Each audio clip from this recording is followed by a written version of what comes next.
and happy International Women's Day to everybody. It's great to see so many happy women on a beautiful day, and may it be the beginning of another wonderful 100 years of celebrating this day.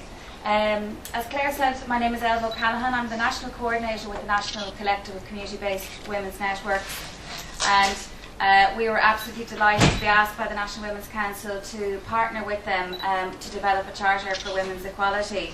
And it has been,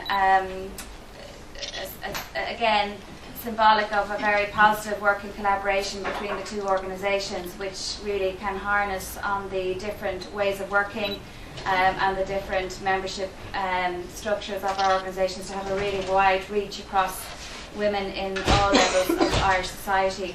The National Collective particularly focuses on women who experience disadvantage, social exclusion and poverty in their communities. And it's always a great opportunity for us to work with the National Women's Council, who have such a strong policy platform in Ireland and who make such important representations around women's equality. So we were really thrilled, as I say, to work, and it has been a very positive experience.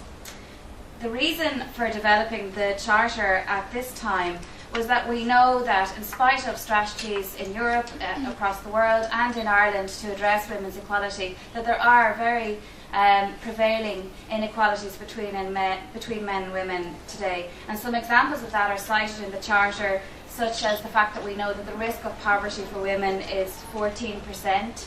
Lone parents have the highest risk of poverty at 36%, and that lone parent cohort is made up of 92% of women, which does present lone parent mothers at a very severe risk of poverty. We also know that women continue to do most of the unpaid work in the home, and we have one of the lowest provisions of satisfactory childcare in Europe. And clearly there are still remaining unanswered questions about women's political participation, although this has been marginally turned around, I think, by the last election. We still have a very severe underrepresentation of women in the political sphere. We also know that there's still a huge gap in earnings between women, as women are often very concentrated in low-paid and part-time parts of the working sector. So these are the sort of examples of across the board the kind of inequalities that are there for women. And why in particular the Charter was very important now is because in a time of economic recession, the impact of a downturn has very different, exerts very different pressures on men and women. And our members tell us about these kind of experiences, and some of the things that they would say is that the downturn has caused kind of very severe overcrowding in households and associated tension. It's caused exploitative practices by unscrupulous employers of women, particularly in the part-time sectors or the unregulated working sectors. There have been rises in reported cases of suicide, self-harm and domestic violence, which are among the most worrying of the consequences of economic downturn. We also know from the EU Commission Advisory Committee on Equal Opportunities between Women and Men, they recommend that we need to shape our responses to the economic and financial crisis in a way which is sensitive to the differential impact on women and men and which demonstrates a commitment to gender equality. We should include a gender dimension in economic recovery plans. So the idea of the National Women's Council to develop this charter was really to provide a tool for organisations to be able to put in place steps to address to address inequalities, to name inequalities and to address them in their workplaces. So we held 5 regional seminars with our joint members across the country, which included people from the community sector, from statutory organisations, from semi-state bodies, and from a range of different disciplines from the union sector also.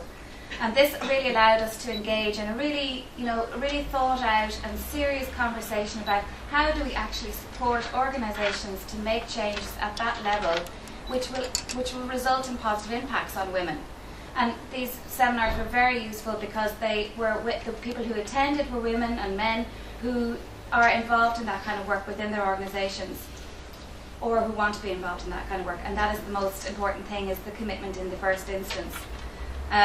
It also allowed community organisations which have a policy focus in all of their work to try and bring about structural change to address women's equality. And it allowed them to come together to discuss with their counterparts in statutory organisations who can be more restricted in the type of change and practice they can put in place, to have that discussion and to try and arrive at a document that was real, implementable, usable, and that people could actually make incremental changes that which would accumulate in positive results for women. We also held one roundtable discussion, a national discussion at the end of the seminar, and all of the information that we gleaned, all of the discussions that we had, we collated and analysed and assessed, and it has ended up in this chart of women's equality. So we hope that you in your organisations will find this useful, positive and constructive tool to take on. And the National Women's Council and the National Collective of Community-Based Women's Networks and our members across the country who would have a good deal of expertise in trying to bring about political and policy change towards women's equality are very committed to supporting organisations to try and do this. So if you're thinking about bringing this back to your own organisation, whether at a local level or a national level, please contact us, either organisation, and we can put you in contact with women's networks and women's groups at a local level too to try and promote this work. So may I again just thank the National Women's Council for this opportunity to speak to you today and for the opportunity to engage in such a positive partnership with them. Thank you.